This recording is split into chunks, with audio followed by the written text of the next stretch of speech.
that we've got your attention. Let the game begin.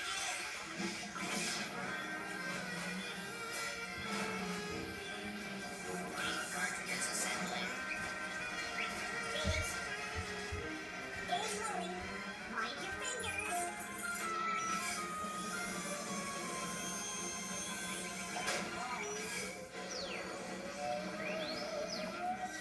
Big work is you, Russ.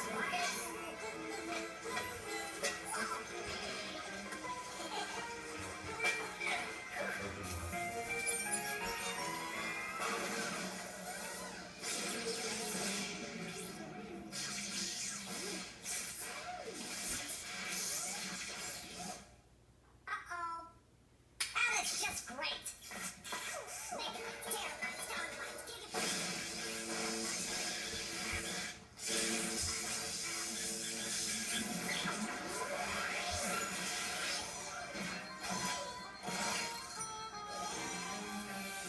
First game up, distraction news. And now, Distraction News with your anchor person, Dora Smarmy. Good evening, I'm Dora Smarmy, and welcome to Distraction News, where we give you the news, and at the end of our newscast, I'll ask you 5 questions about what I've reported. So pay close attention and try not to get distracted. This just in, tornadoes! A tornado is a dark funnel-shaped cloud containing violently rotating air that can develop within a heavy thunderstorm cloud and extends to the earth. In fact, that's what its name means. Tornado, from the Spanish word tronado, meaning thunderstorm. Although tornadoes form all over the world, the United States gets hit more frequently and stronger. The average speed a tornado can move across land is 30 to 40 miles per hour, but has been clocked as fast as 70 miles per hour. And its rotational speed can get up to more than 300 miles per hour. When tornadoes form over water, they are called waterspouts. They last longer than tornadoes, but they aren't as strong. Tornadoes can be over a mile wide or really skinny. Sometimes they can even be invisible. Uh-oh, I better hang on to my wig. Now let's see how well you were able to remember the facts. And be sure to count how many you get right. A tornado occurs when violent air mixes with what? A snow blizzard, a bad attitude, or a thunderstorm? The answer is a thunderstorm. What is the Spanish word for thunderstorm? Sky burrito, tronada, or El Niño? The answer is tronada. What country gets hit more by tornadoes? Brazil, New Mexico, or the United States? The answer is the United States. How fast can a tornado rotate? 30 miles per hour, over 300 miles per hour, or the legal speed limit? The answer is more than 300 miles per hour. Tornadoes that form over water are called real drips, waterspouts, or mermaid storms. The answer is waterspouts. So, how did you score? Did I blow you away? I hope not, because I have to have someone to talk to out there. Well, goodbye. And remember, don't let anything distract you from watching Distraction News. This has been Distraction News with your favorite cardboard cutout anchor person, Dora Smarmy.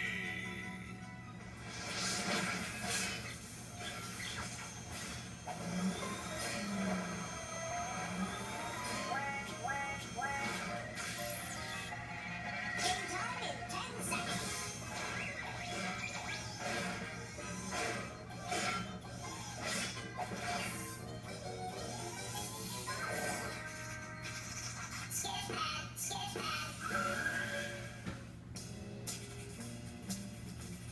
Hey, cats.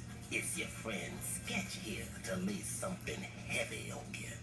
Just 'cause you got eyes doesn't mean you always see. You got to get the whole picture before you really know what's going down. Don't believe me? Well, I'm going to show you some pages from my sketch pad, but not every page. See if you can tell what's happening before I show you the missing pages. You dig? Now picture this. A man walks into a diner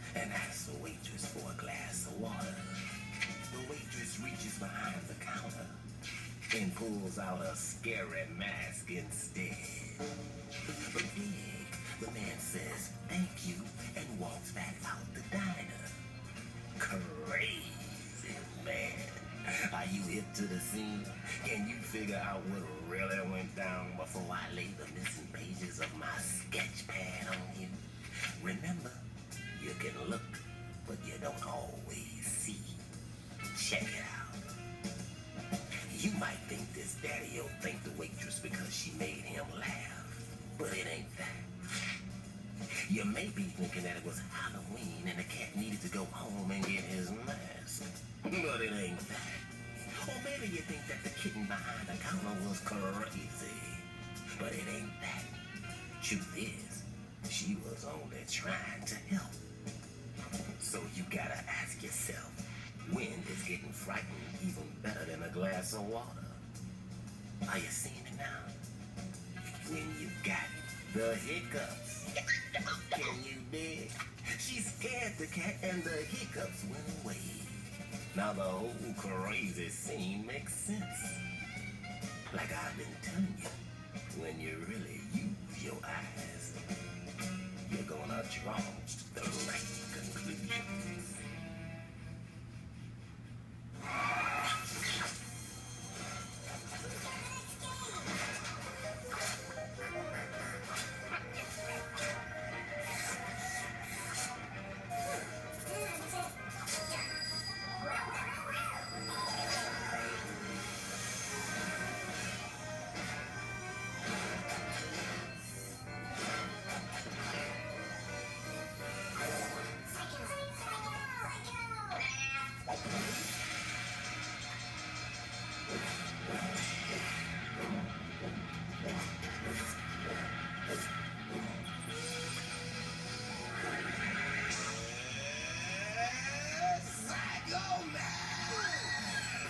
Well, we have lots of problems, and it's up to you to figure them out.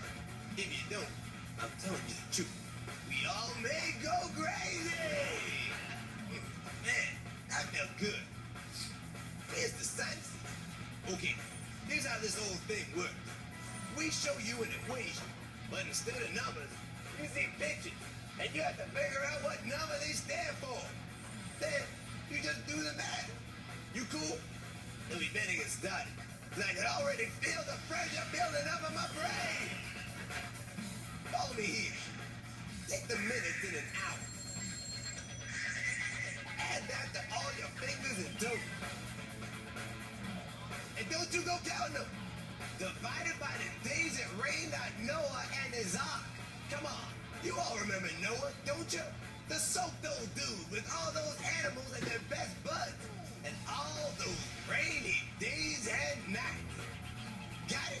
I could explain to you how it all worked out, but I won't. Because maybe you should already have the answer. But if you don't, what you do is this. Take the 60 minutes in an hour, add it to your 20 fingers and toes, I hope. Then you divide by the 40 days it rained on Noah. And the explosive answer is 2. You want to try another one?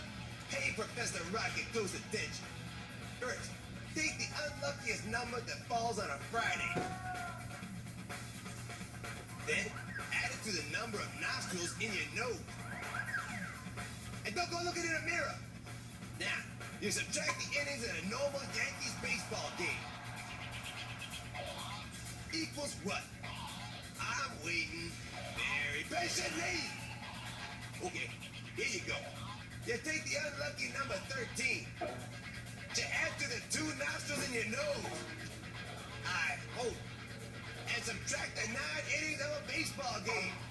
And the answer is 6. 6. Of course, if you have only 1 nostril, I would accept 5. Okay, one more. Then take Christmas Day.